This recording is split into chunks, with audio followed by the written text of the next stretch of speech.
trade-offs for success. Level up with truth, meaning, trade-offs, perspective.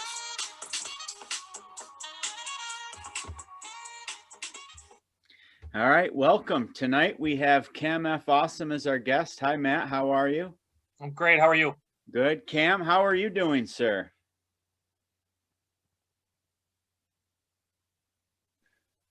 Yeah, Cam, it's good to have you on here. I mean, we've like I was just saying previous to hitting the record button here, we've been talking about having you on for since we perceived the idea here. So we appreciate your time, and I know we had about an hour and 15 minutes of chatting already.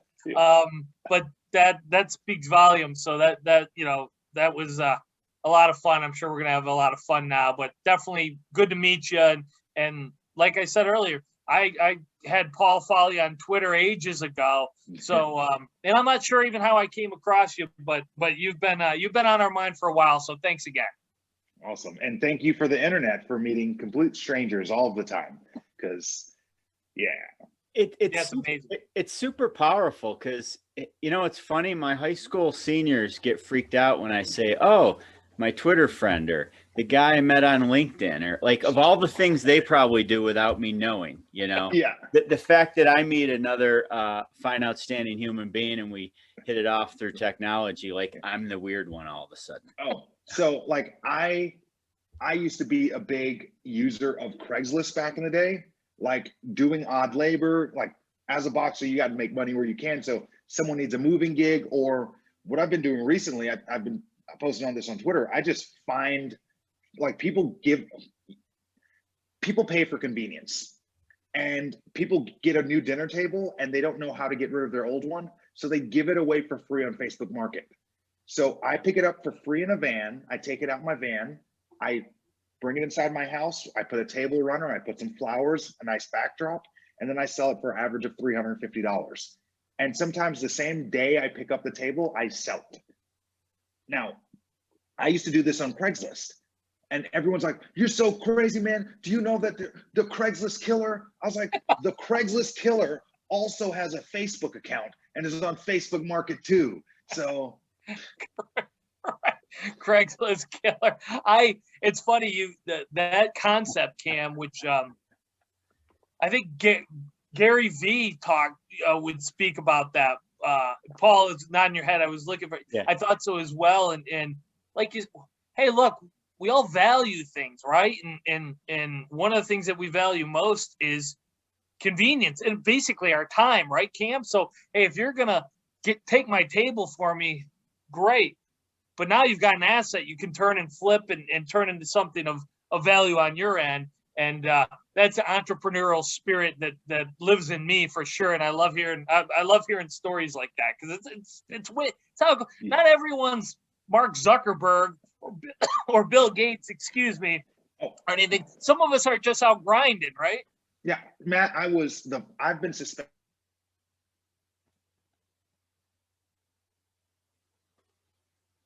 And I wish my parents would have handled it differently, because I shouldn't have been suspended. I should have been defended. So I lived a great way away from school, like a couple miles, and that's a lot for a walk every day.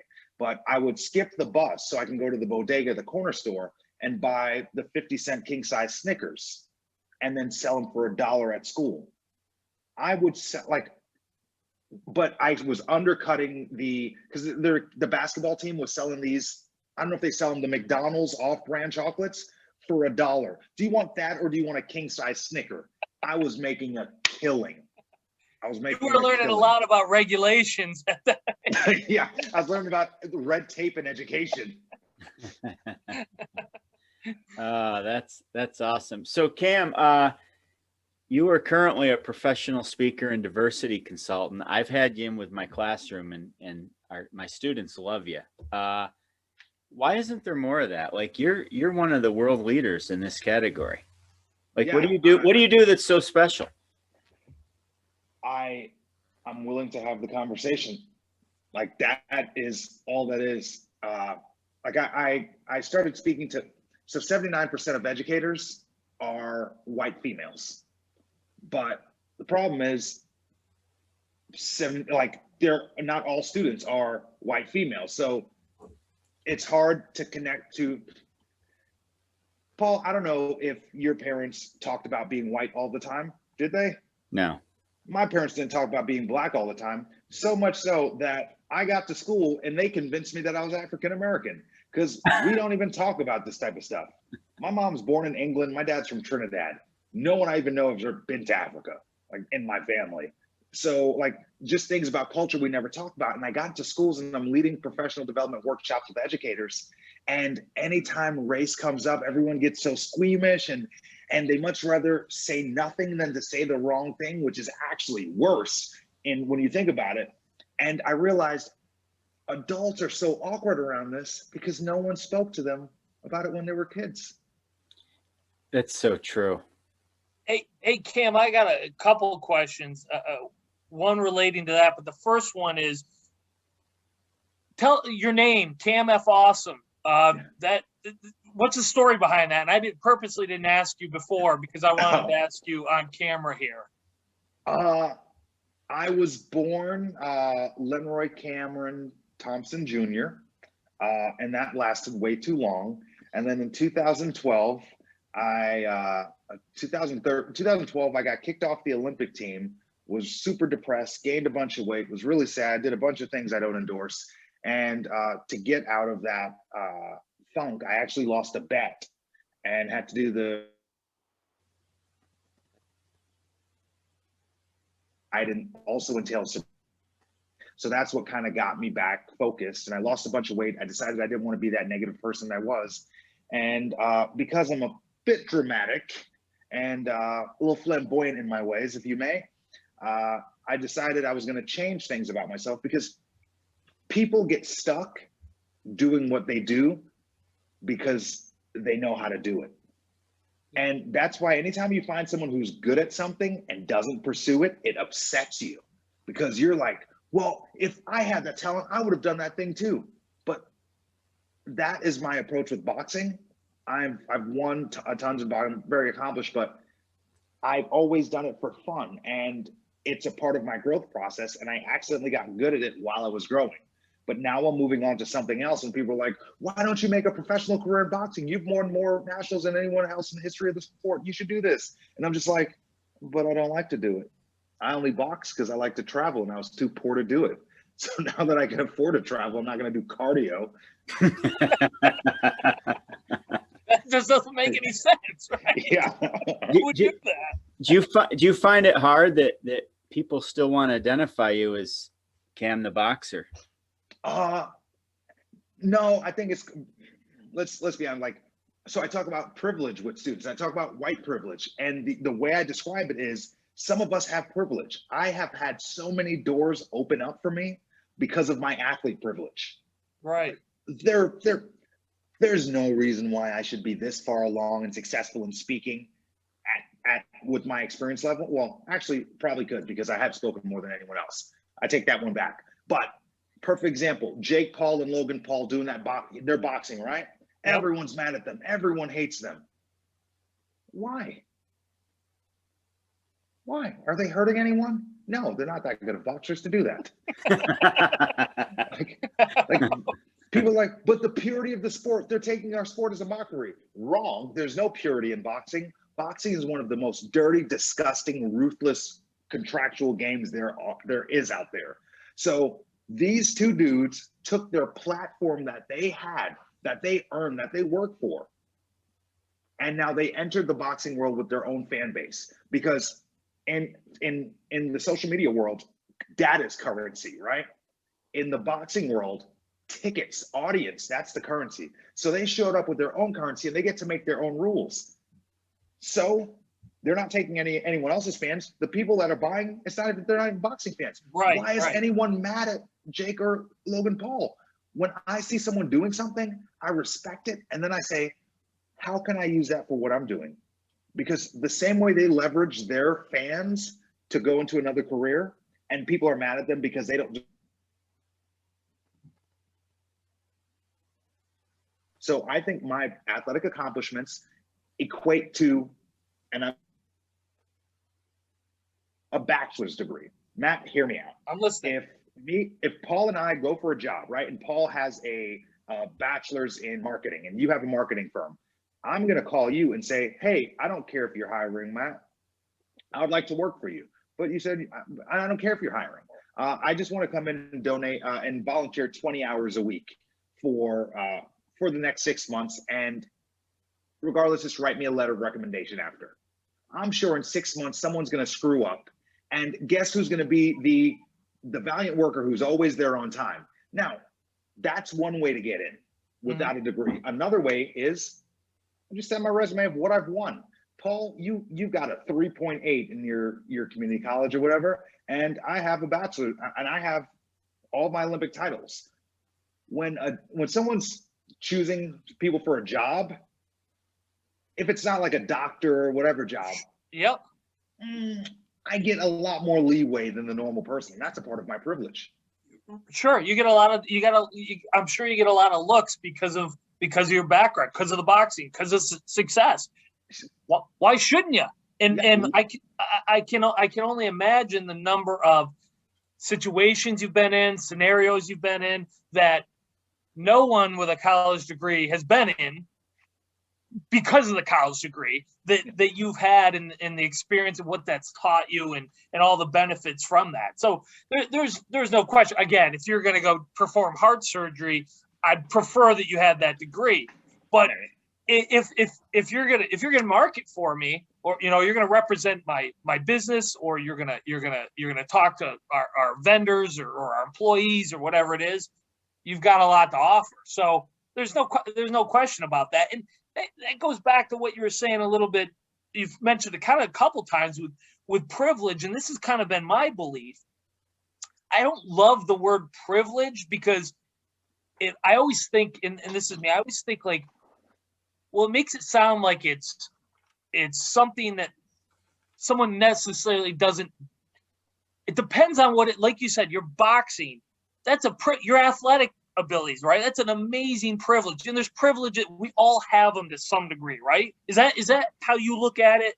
Yeah, we all have privileges and benefits to some degree. The thing about white privilege that makes it so everyone's it's like if someone says you have white privilege, you're like, but I worked hard. I'm like, no, you did work hard. Just like I worked hard for my athletic stuff that got me into doors.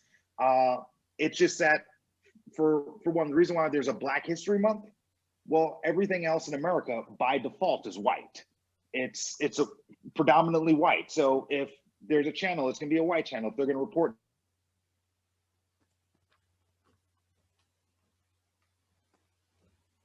crime, and then that changes.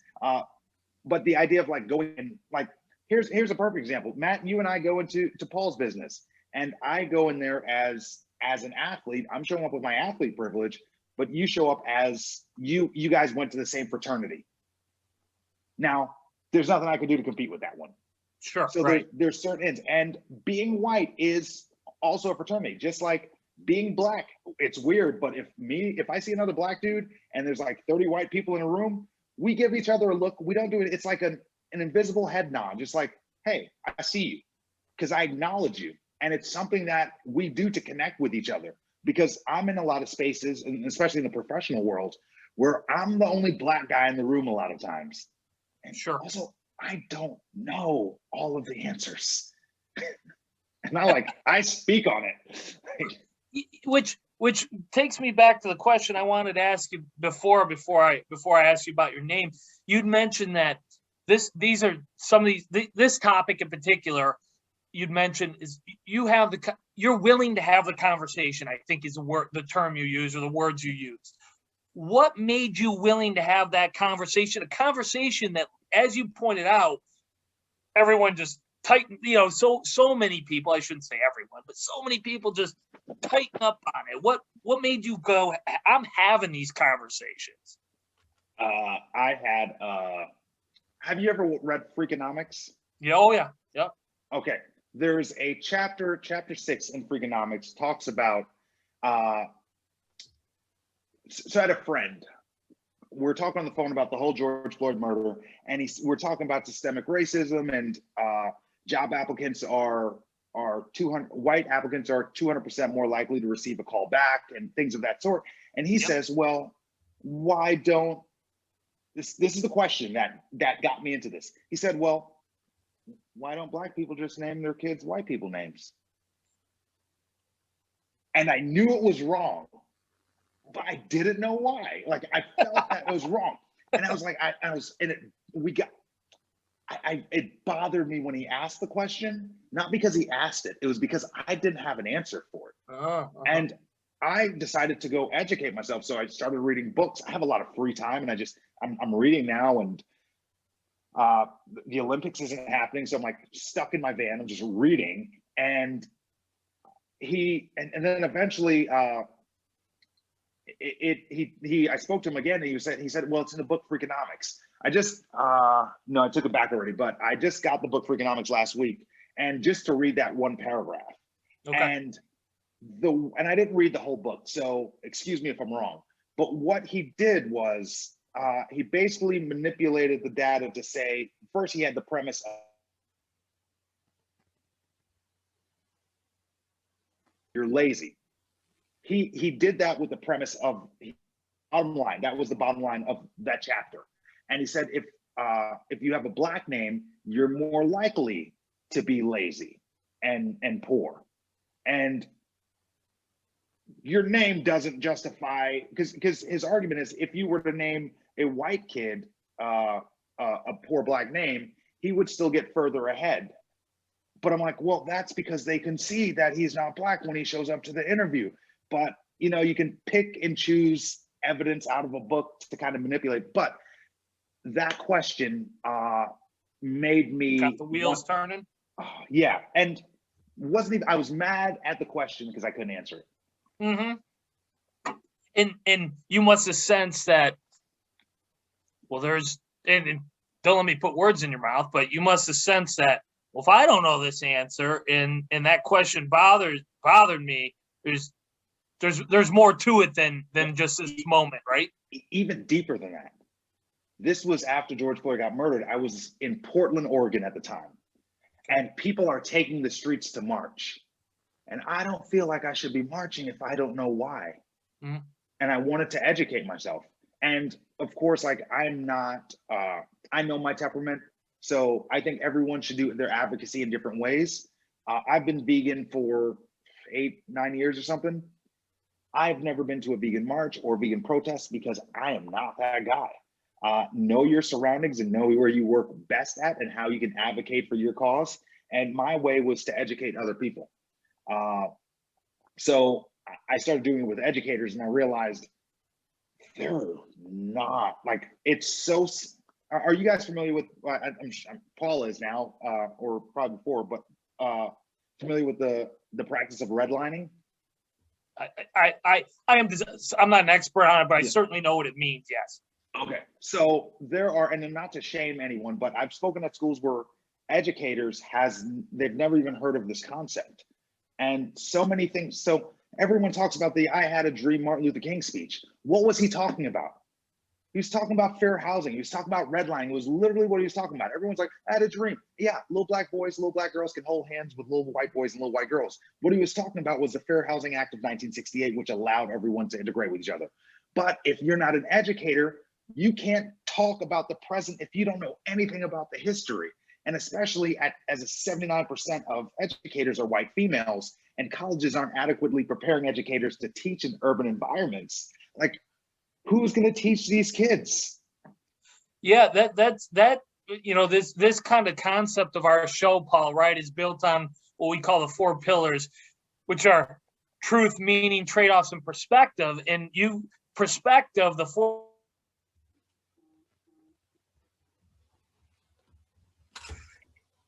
And what happened, and how am I supposed to understand where we are and where we're going if I don't have any perspective about the I have a dream speech and redlining and, you know, depending whatever topic we're talking about, I gotta know something there, right? If I don't have any historical perspective, everything seems good or everything seems bad or whatever it might be. You need that perspective and in the education field, which you know, Paul's obviously much more of an expert than I am, and so are you. Sometimes I wonder how much continuing education on perspective takes place.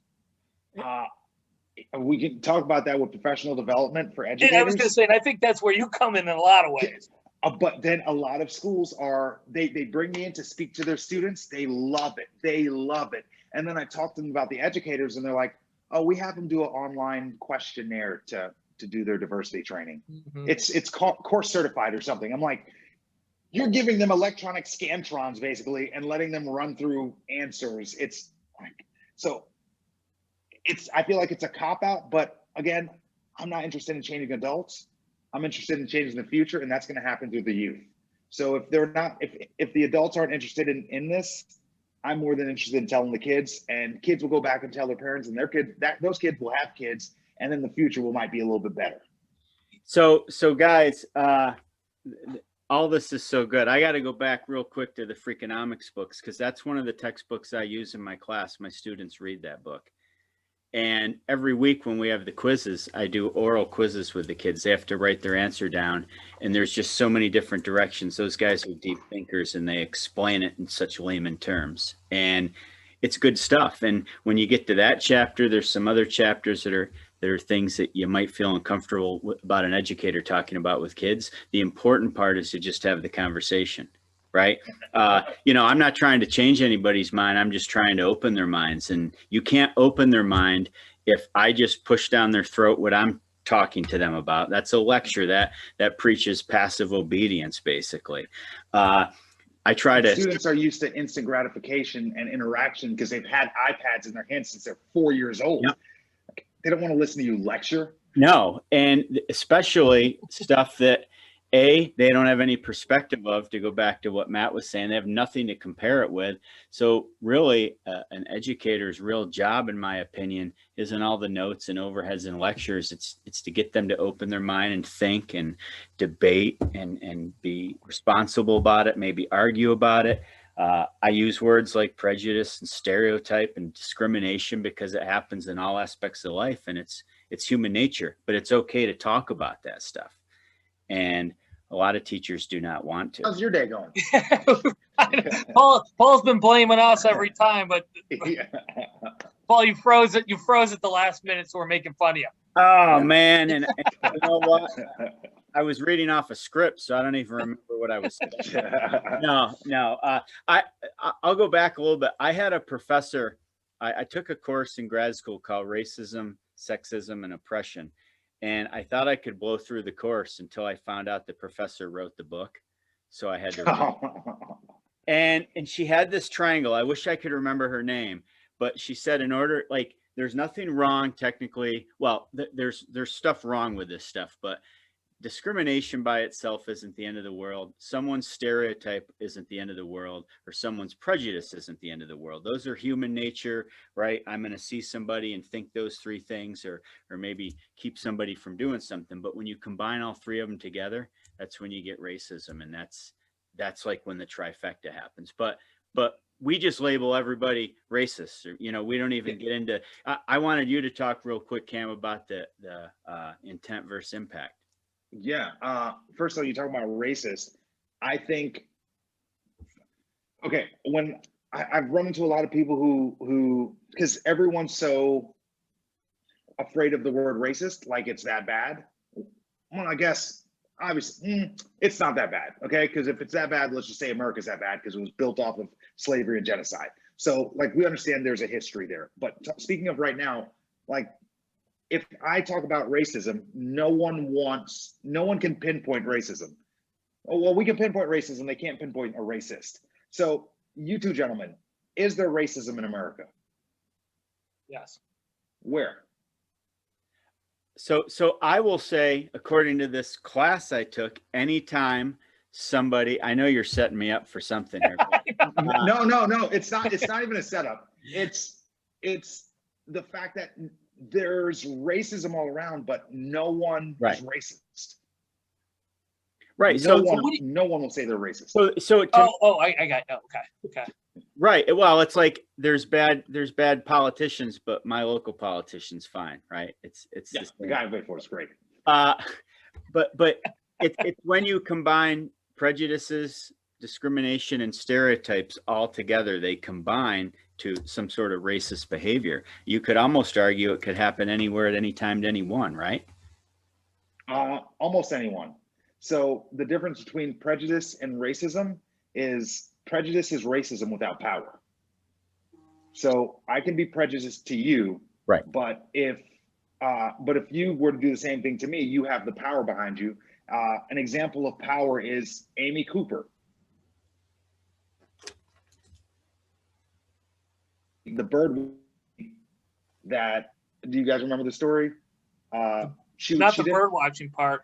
Oh, so there's this bird watcher, and you gotta look at the video when you get a time. So this bird watcher, he's in the park. He asked this lady to put her dog on a leash because he's there with his binoculars, and the dog disturbs the birds.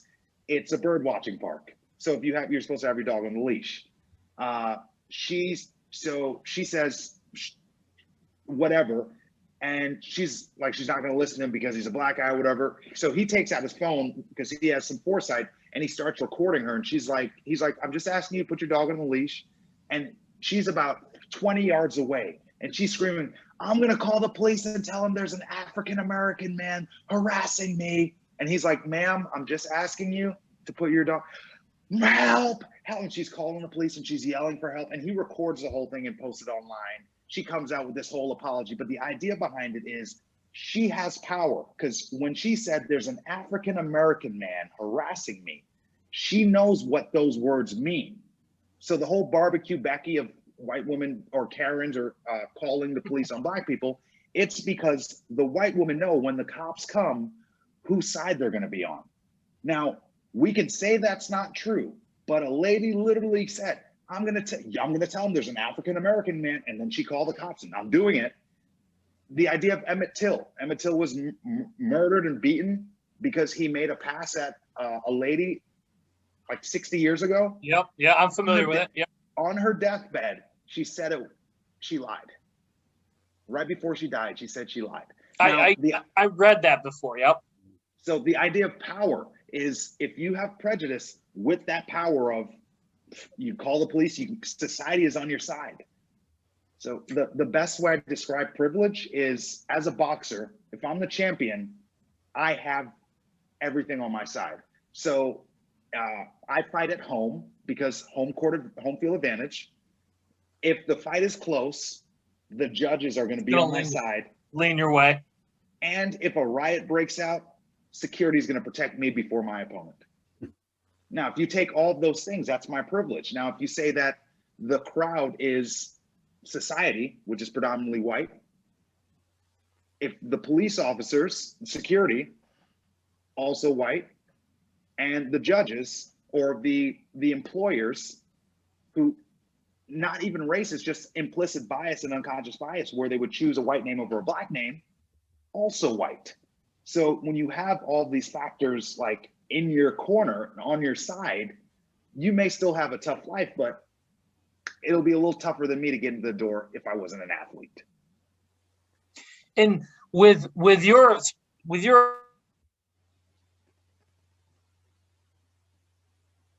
right, to me, it's my favorite one because that's what drives people. You know, that's the get up and go. That's the why.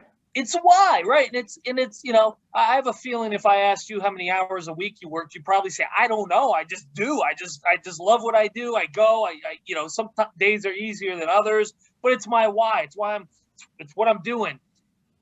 But you have this accomplished athletic background, and you're kind of, I don't know if giving that up is a right term or not, but I guess my point is your why, your meaning is in your speaking and particularly with the youth.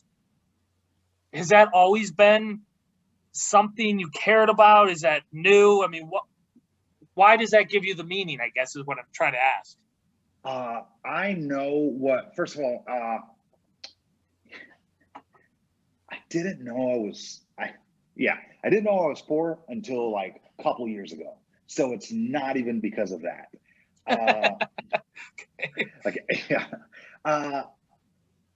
When I started boxing and I won nationals, the guy who owned Ringside, he was Tommy Morrison's old coach. His name is John Brown. he invited me out to Kansas City to spar with his heavyweight. And I came out here and decided to just live out here. I came to spar, I stayed to live.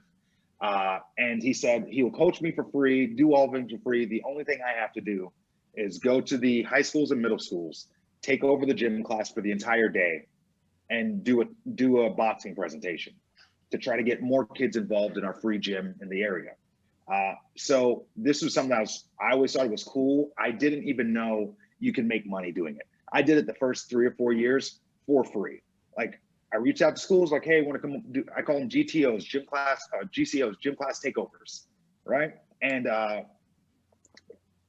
realized if I could just talk for 45 minutes, I wouldn't have to bring all the boxing equipment in. And leave sweaty, right? Yeah. And I was doing stand-up comedy, and the most I've ever made doing comedy to this day is probably $50. Like, they give you bar tabs, but the most you get is $50.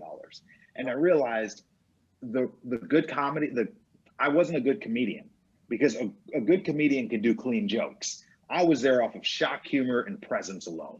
But I realized you can make money. Like, I did a joke about speaking at a school or something, and after, a guy approached me, Devin Henderson, who was like, hey, you said you do comedy. You said you do speaking. Where at?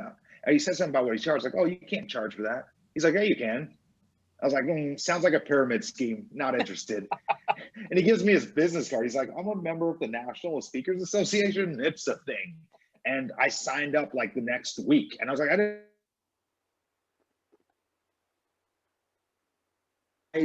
didn't know you. So I was like, I love doing this, and I'm just going to continue doing this. And in 2012, when I got kicked off the Olympic team, I didn't have a backup plan. I dropped out of school. I didn't have any certifications, any type. I didn't have a job. I was just a fat personal trainer, which is not a great business opportunity. So I realized when I got back to boxing, I always wanted to have a backup plan. So my plan B to me was more important than my plan A, which was boxing. So as I traveled the country for boxing, on the weekends, I would perform at stand-up comedy clubs. And during the week, I would reach out to, if I was in a training camp in Miami, I reach out to schools in Miami and book those gigs there. So I always wanted to improve my speaking. And I did that for the last 10 years, or since 2008, I've been doing this, 2009. Geez, that means I'm old. No, don't. We're not going to go there. Trust me.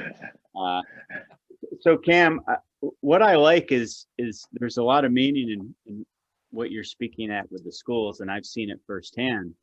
But you've got a vision that's much more than just talking to a couple classrooms.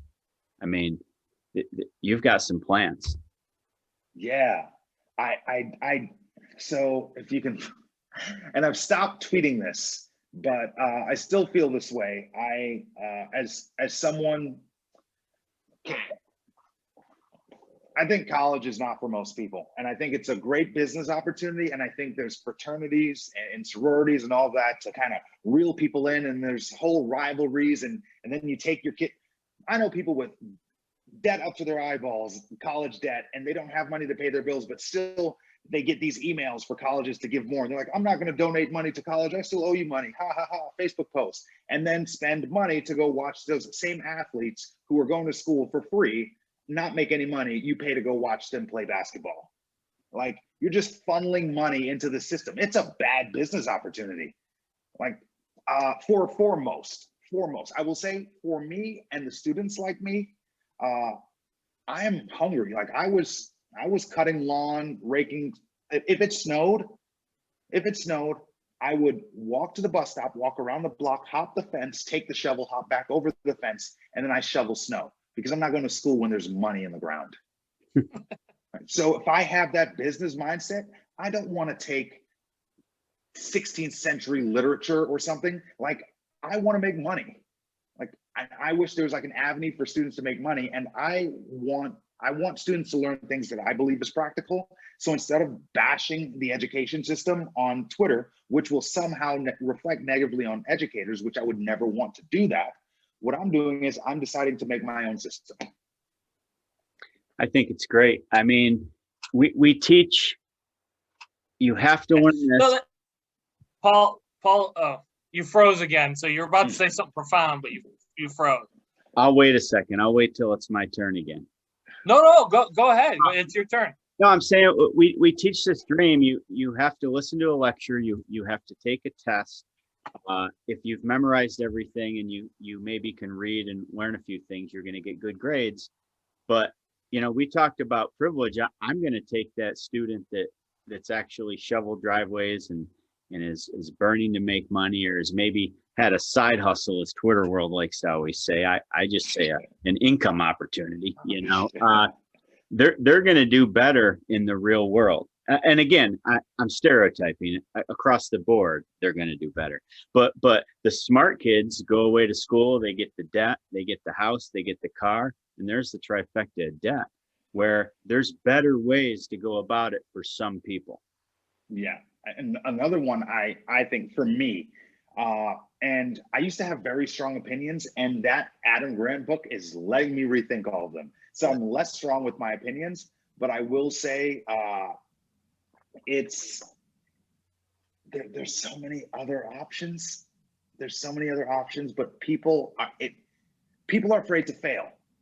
Like my talk, the discipline over motivation talk, you don't hear about anything I did good, because it's literally, when I first started speaking, I thought people wanted to hear about my victories and me jumping in the ring and me winning and dominating. No, people don't care about winning, because most people are losers. And I don't mean that by losing. I mean, most of the time we are losing. We're losing, right? I raise my hand. That's 3 seconds. Like, oh, I won. But what about all those times that sucked up to that point? Like we should start talking to students about, like, even I have a dream job. I speak in my house. Like, I just went to the bathroom. I have a kitchen. My dog comes in. This is amazing. There's still parts of this job that sucks. Like, every industry is gonna suck, but we don't talk to kids about this. So they're like, oh, I'm 17. Let me make a decision with unforgivable debt that's gonna cause the rest of my life, and maybe I'll switch majors a few times. Cam, I talk about this all the time with students, and I prefer to talk to younger people as well, because they're not carrying all that baggage from years, and they don't have the walls up. I try to talk to older people, friends or whatever it might be, about success and finances and some of those things, and everyone's got their walls up because they don't want to feel like a failure. Kids, they don't have those walls up yet. But what I find is the same thing you do. The part that you connect with is, let me tell you how I lost everything I had at one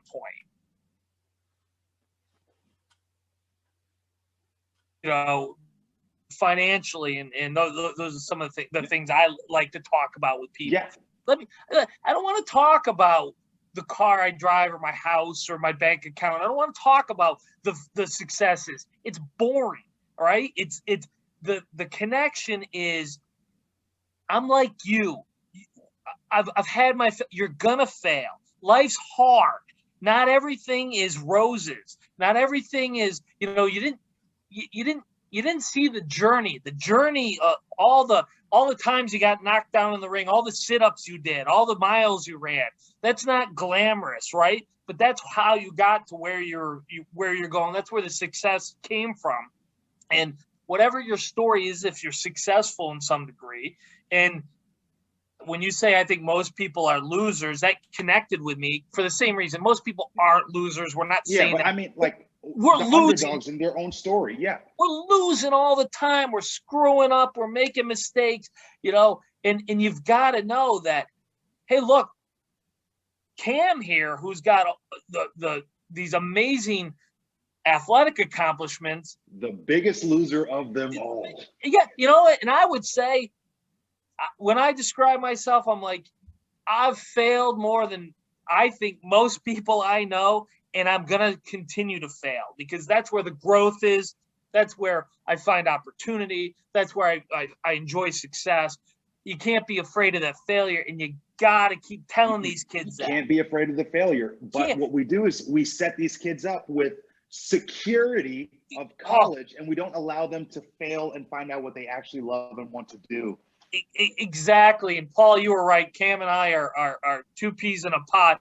I think the same way. That word security, We're I there. can't stand it. I hate it because people they want this security. First of all, I don't believe in it, and second of all, I don't think that's the mission you need to be on in life, is find security. I want you to have meaning. I want you to strive for things. I want you to fail. And as you were talking earlier, the educational system, not the educators, because I'm with you. I'm not interested in critiquing them, because I have so They're much part of the respect. system. They're part of this broken system that at a time, I'm sure, had maybe it was maybe better than I think a lot of it is right now. So the educators, I have a tremendous amount of respect for, but the system needs to be revamped in so many ways. And I want to hear about the failures, and you and I have, let's say, different businesses. You and I are going to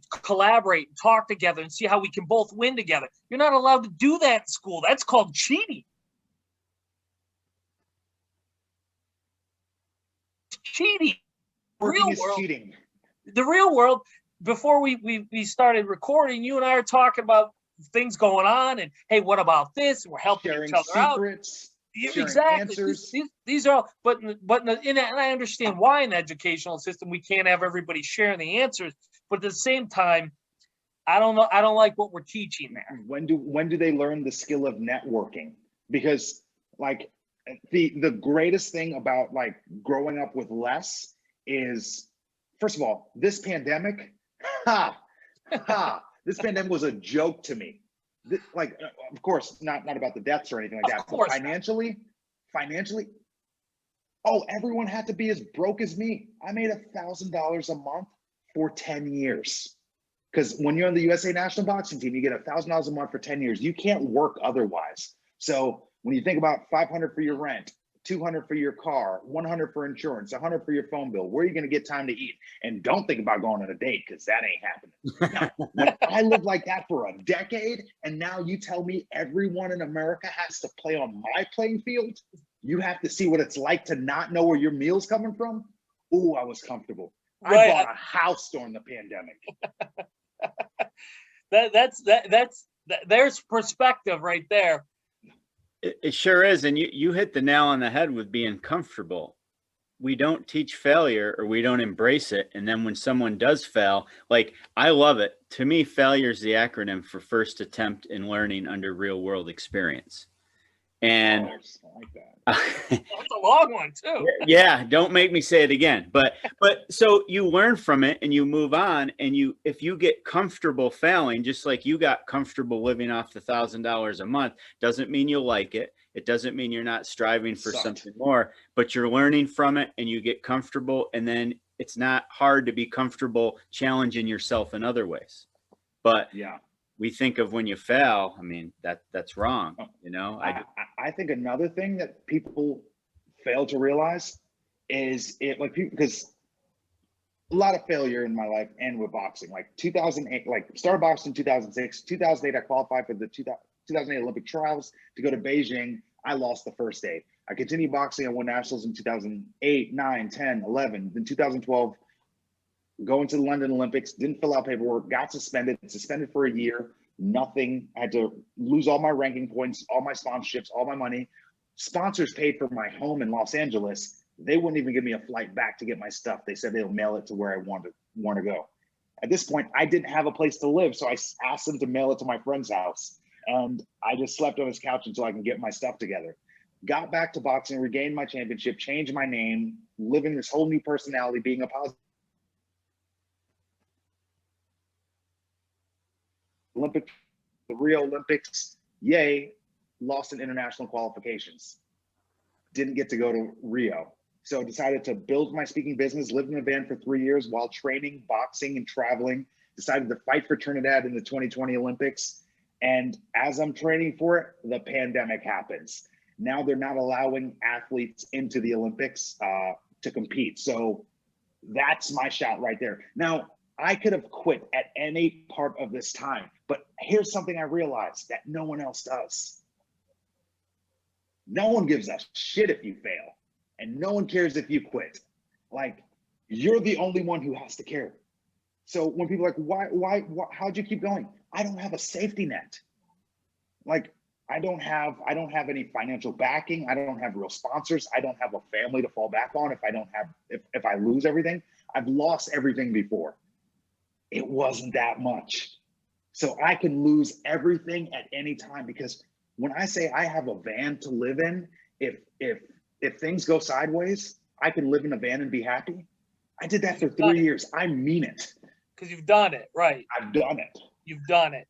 And Cam, that's something I think about a lot with stuff, and just hit on it very well.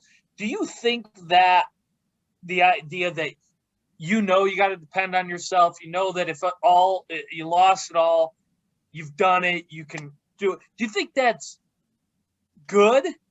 Or do you think, hey, it would be better if you would have had something to fall back on so it wasn't quite that bad? I mean, maybe, I don't know if you've even given It a lot of thought. depends.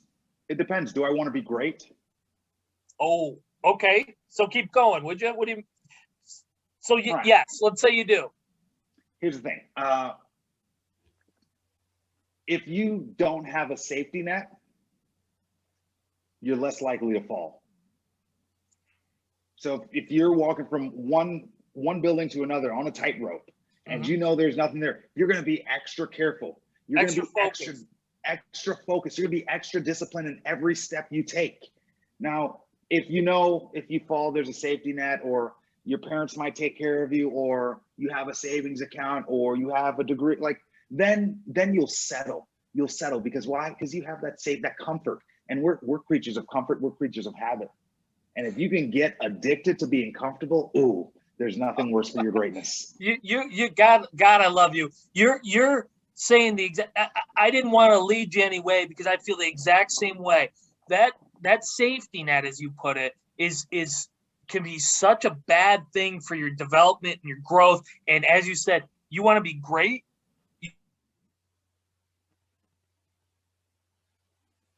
Because I say all the time to anyone who will listen, I say it to Paul's classes all the time, beware of comfort. Comfort has ruined more potentially great people than possibly anything else. I'm comfortable. Things are fine. And then next thing you know, you're spending 4 hours a night watching Netflix, and your drive is gone, and you just don't have that. I'm going to be living in a van if I don't get my act together here, if I don't keep pushing and I don't keep going. And I love that about life. I love that and I'll tell you right now, I've fallen in the comfort trap a few times over the last X amount of years. And my daughter, who's older, she's 21 years old, she called me out a couple of years ago, and she goes, "Hey, Dad," because I raised her in this environment of, we're gonna try to do some great things here. And she called me out a couple of years ago and said, "Hey, Dad, I got to tell you something. You've gotten too comfortable." And I was like, "Oh man!" And I love her for it. And within 2 months, I was starting a brand new business. I was doing some new things, because I'm like, time to take some risks again. Time to grow. Time to be as great as I hope I can be. Not as great as Cam and not as great as Paul. I'm not interested in that, right? I can only be as great as I can be. So I'm going to keep going, but that comfort's a killer. And I love that you brought it up. Matt, here's a question for you. What's the difference between a regular person and a person with great potential? Risk? There's no difference if they don't use it. With okay, with great potential. Potential is a horrible word, isn't it? In some ways, it can be. Oh yeah. I see. Yep. Yeah, I see what you're saying. Absolutely. From an educator standpoint, I mean, I'm fortunate with the class I teach. You've both been involved in it to some extent. I have kids in an atmosphere where I'm allowed to. We almost can do whatever we want. But really, to any teacher in any classroom, the biggest thing you could do for students is to show the value of relationships, and to show the value that failure is not bad if you learn something for it, right? And keep moving on. I mean, regardless of any curriculum and regardless of state pressures and exam pressures, if you can build the importance of networking and just trying, and not worrying about the result, right? I think you'd have much better students. I'm not saying administration would like you necessarily, or the parents, but you know, that's really the end of the day what we're looking for, right? Out of someone that's looking to find meaning or looking for success in some way, shape, or form, any way it's defined. Yeah, I've always heard people say okay, also, they say if you do what you love, you never work. I've always heard it, blah, blah, cliche, stupid. Because on this journey, now I'm doing the Zemblies, I'm booking a bunch of gigs. Like, you don't know you want to talk about failing? I decided I wanted to get into the college market. And of course, I'm hard-headed, nothing will stop me. So I realized the activities directors of colleges is who I should probably reach out to.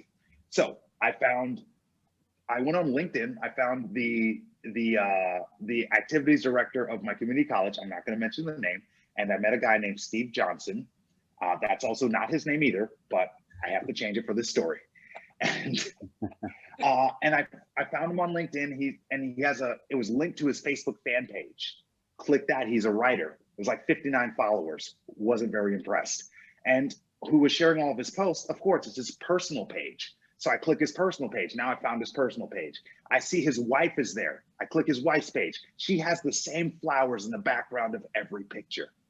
I screenshot it.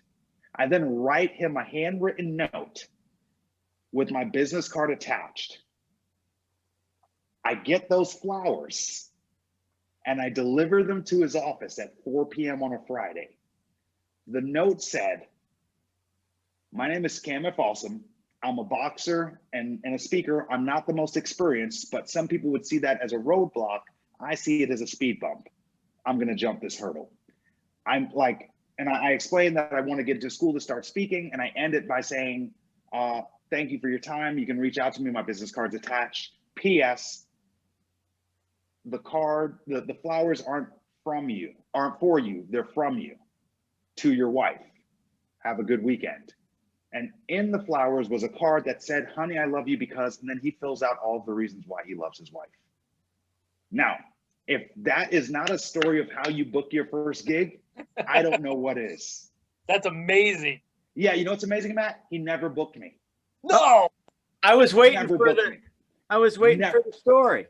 I was so upset. Now, at this point, Matt, this is not about the gig anymore. So what I did is I booked a gig for free at the closest high school near the community college. And I asked to only speak to the seniors. So I spoke to about 1,000 seniors. And at the end of the talk, I can see where this is going. at the end, I'm like, in hindsight now, I'm like, I don't regret it because it's a part of my journey. But I went to the school and I gave them a talk about going to college and different colleges to pursue and career goals. Matt, can you share would I be able to share screens? Yeah, you should be able to still. Oh no, remember we came out and got back in? Oh, that's right. Here. Let me get this set up. To tweet a simple, I'm still disabled. There you go. Okay. And this statement, simple. Oh, you shouldn't see his name. I should blank that out. But if you book Cam F. Awesome to speak at the college, I'll consider attending the community college. So I posted that, and let's see if I can find it. Hundreds of kids tweeted it, and his it's not coming up, but his social media, he had like 59 followers on Twitter. His social media completely blew up from all these kids like tweeting him that they'll go to his community just so he can contact me, and he didn't. But the guy recording one of the speeches, I gave the story, and he said, "Is that guy a pastor?" I said, "Yes, he is." He says, "That's my pastor." I said, "Tell your pastor I'm looking for him." But Like, I've never booked that gig, and I have so many of these stories of me.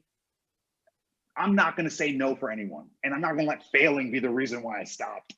Like, Right. it's just one more way not to do it out of the way. Yeah, that's an amazing story, and it's, I guess it's a failure story, but it's a good one. I'll tell you that.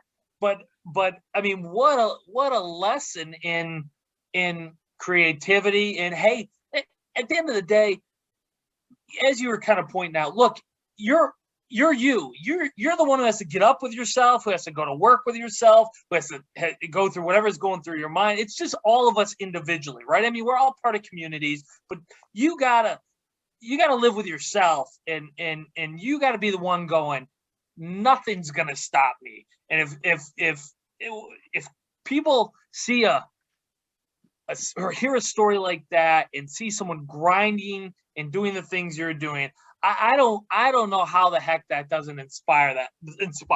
I'm sure that's part of the reason you're doing what you're doing. Yes, but in hindsight, I get so blinded in because I get tunnel vision. When I say I want to speak at a college, a few weeks later, I did book a college in Dallas, and I drove down there to speak for $1,000 for the principle of me putting it on my resume. Richardson Community College, shout out to them. But like, the problem with this is I didn't see that, because in my mind, all I'm thinking about is getting booked business. I didn't realize that I just bought flowers for another man's wife. Yeah, that's. I'm not regretful of it, because years ago I would do it again. My girl gets so upset. Back out. When I see a goal, nothing's going to stop me. Well, isn't that a message? I know it is. I mean, that's a message that I like to share with certainly with my daughter or anybody I care about is, hey, if you've got something you want to do, there's nobody's going to I don't want to hear excuses. I don't, you know what? There's one, I forget where I read this, but it's apropos. It's, you can have anything you want. You just can't have everything you want. And I think, Cam, you probably got a story, a career that may feel like that might mean something too as well. The point of it is, of course, is, hey, look, you want something, you can have it, but it's not going to come without sacrifice, right? So if I want to be, in the Olympics as a boxer, awesome. I can do that. I believe I can't do it, but you can do it. You were going for it, but what you gave up on that journey, you had to give up. Like, you couldn't be that level of a boxer and also, I don't know, whatever else, the best. I'll give you an example. Every Thanksgiving I got to spend in Paris, France. Not bad. Not bad at all. You know where they don't celebrate Thanksgiving? Paris, France. You just end up on Facebook looking at people eat dinner with their family, and you're just out there for 3 weeks. And this is before like I could afford the Wi-Fi. So like, you're just in the hotel lobby with the crappy Wi-Fi, looking at pictures of other people's foods. And then you're like vegan, you couldn't eat it anyway. There's no food really to eat. But people see you and like, oh man, you're so lucky. I would give up anything to go to France. Well, actually, my senior year of high school, my boxing gym was 6.3 miles away from my high school. Now, I walked, but walking wasn't the big deal for me. The big deal was knowing everyone was laughing at the weird kid, because this was in Florida. So in Florida at about 2:15 every day, it rains hard for like 30 minutes and then it just stops. But during that walk every day was my 6-mile walk to the gym. When I got to the gym, a coach would drop me home, so I didn't have to walk home. It wasn't that bad of a story. But if I didn't walk 6 miles 5 days a week, and in my mind, we had to run once we got there before you worked out. So I leave school at 3 and then get there by about 5:45. You got 15 minutes to like kind of just lay out before you have to work out. Like, that is the type of mentality that I built from boxing. So now when a talk doesn't go well, like, that's not a failure to me. Right. Absolutely. That's amazing. But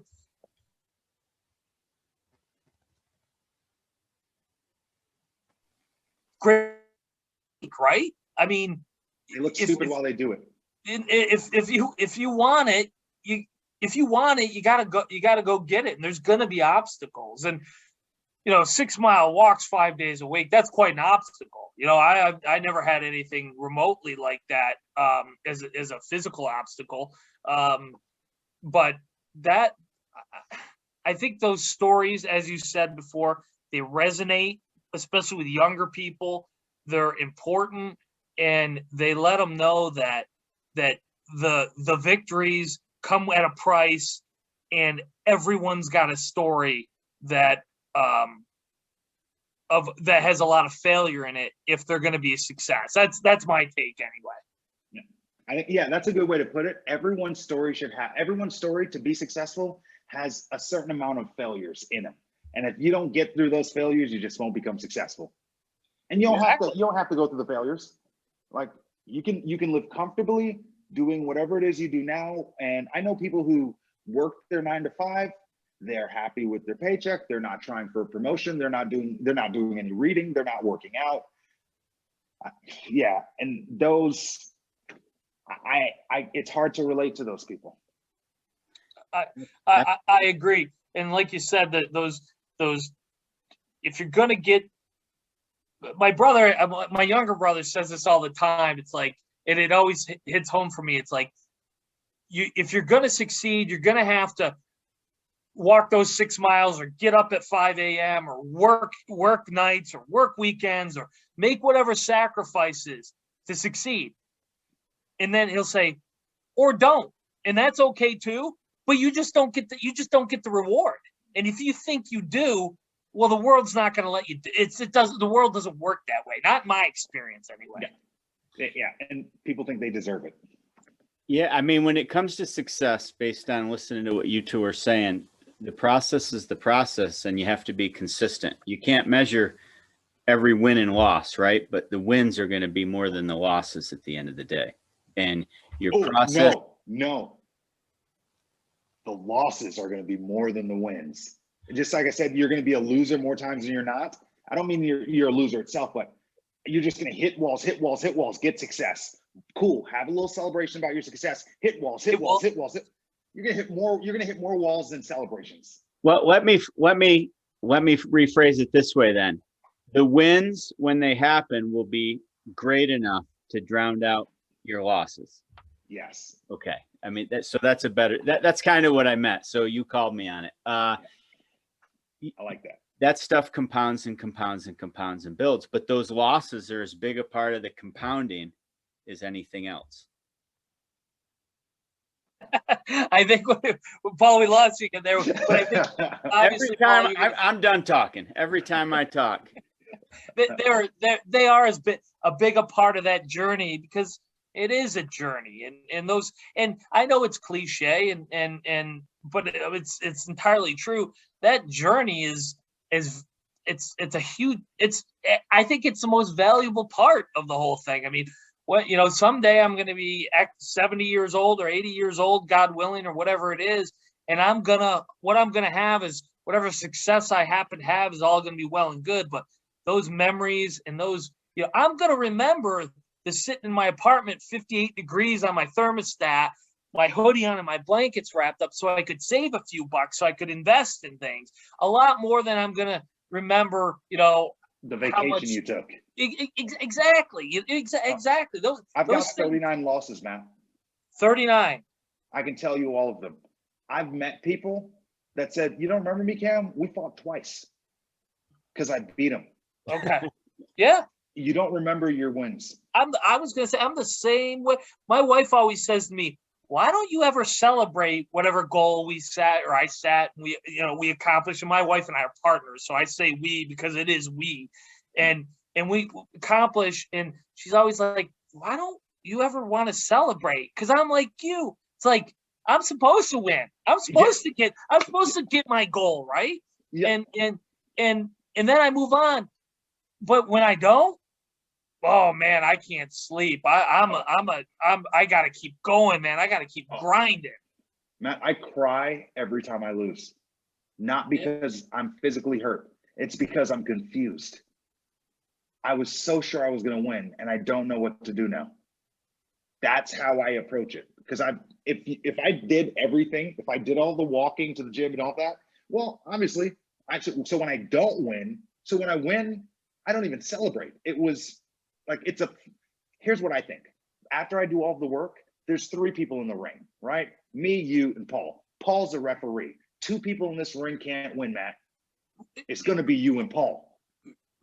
Right. In my head, like, Right, in your head. there's 3 people here, 2 can't win. You guys can be those guys. And I think in this case you're right too. But the thing about that world you live in, that boxing world and the sports world in general, which is different from the business world, is you're in a zero-sum game, right? In that ring, there's only going to be one winner, right? And if you and I are competing, there's only going to be one of us who wins and gets his hand held, and the other guy's just he lost. The beautiful thing, one of the things I love about the business world, and I'm sure, of course, it's in other areas as well. The 3 of us can be in the ring, and we can, in business ring or the educational ring or whatever other analogy we want to make, and that's from boxing rings to boardrooms.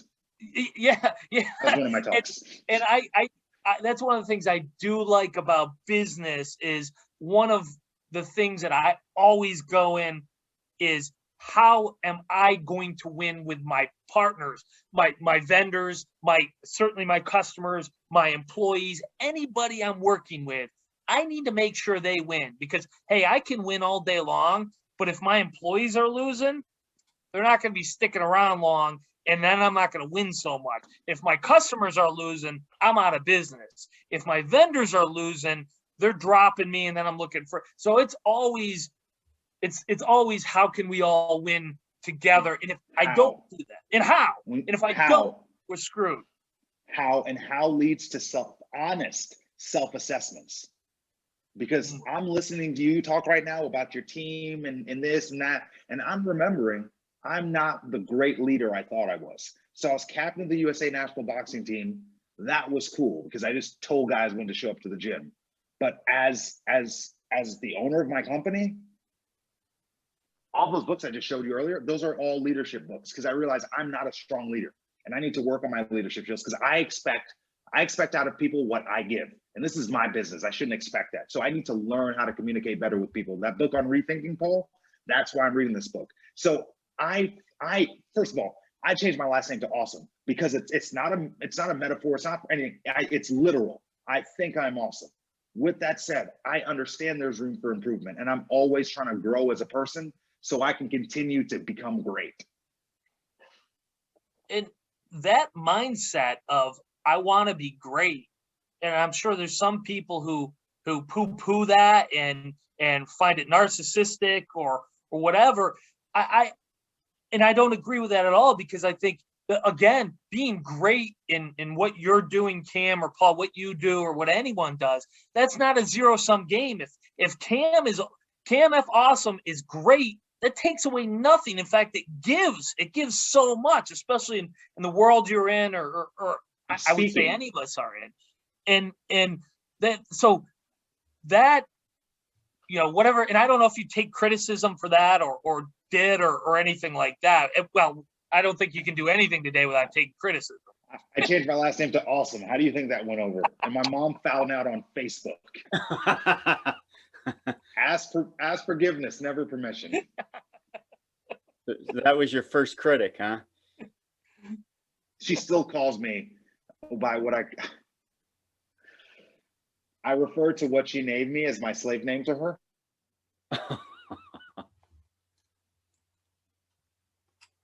That's not what I named you. I was like, yeah, but you need to call me by my name. And she's like, no, I'm going to call you what I named you. She calls me Cameron. And I'm like, I hated unisex names growing up because I was insecure. And yeah, I just, Cam is so much easier than Cameron, but well, that's one fight I've never won. Parents have a way of getting to us, I think. Yeah, yeah, that was a fight I never won. She's undefeated against me. Well, that's never watched a boxing match. Oh, really? No way. She said the only person who should hit me is her. She can't watch anyone else hit me. Well, Yeah, I could see that. the way you're talking, I'm guessing you would lose that one too. Yeah. Hey, Cam, this was great tonight. But before we leave, and one sentence, what would you tell a high school student today, a senior? If you can fail without being discouraged, success becomes inevitable. Fail without being discouraged, success becomes inevitable. I like it. I think that's I a like great mine. way to end it, Cam. Awesome. Thank you for having me, guys. Thank you. Loved it, man. We Thank appreciate. you. We're going to have you on in a year from now, and we're going to hear about your business. And I'll put it on our website too, how people can get in touch with you as well. All right, Paul. I'm just messing with you. I'm just messing with you, Paul. I'm just messing with I was waiting. I'm like, you. hey, this is great. All right, thank you guys. You guys have a good night. You too. All right, man. Take care. Thank you.